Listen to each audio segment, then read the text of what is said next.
அன்பானவர்களே, தேவ ஆலயத்தின் 4 சுவருக்குள் வரத்தயங்கும் நபர்கள் கூட இன்று தங்கள் வீடுகளில் இருந்தபடியே மொபைல் போன்கள் மூலமாக சத்தியத்தை கேட்டு உண்மையான சத்தியத்தை அறிந்து கொள்கிறார்கள்.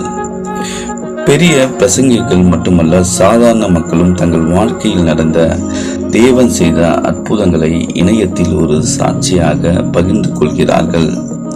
இந்த உயிருள்ள சாட்சியானது எல்லைகளை தாண்டி உலகெங்கும் உள்ள மக்களுக்கு உடனுக்குடன் சென்றடைகிறது.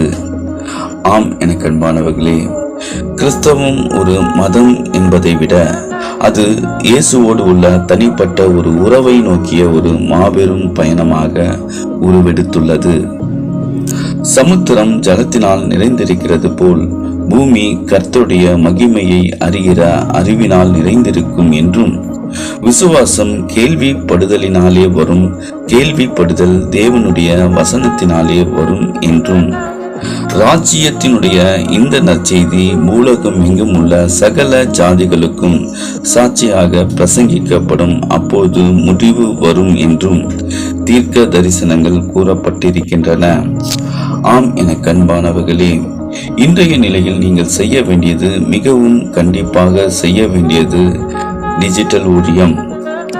நீங்கள் தினம் ஒரு ஆண்டவருடைய வேத வசனத்தை மற்றவர்களுடன் பகிர்ந்து கொள்ளுங்கள். தேவனுடைய வாக்கு தத்தங்கள் அனைத்தும் இயேசு கிறிஸ்துவுக்குள் ஆம் என்றும் அவருக்குள் ஆமீன் என்றும் இருக்கின்றன. நீங்கள் பார்க்கும் ஒவ்வொரு ஆவிக்குரிய பதிவிற்கும் தயங்காமல் லைக் கொடுங்கள். நீங்கள் பார்க்கும் ஒவ்வொரு ஆவிக்குரிய பதிவிற்கும் தயங்காமல் கமெண்ட் எழுதுங்கள். நீங்கள் பார்க்கும் ஒவ்வொரு ஆவிக்குரிய பதிவை தயங்காமல் ஷேர் செய்யுங்கள்.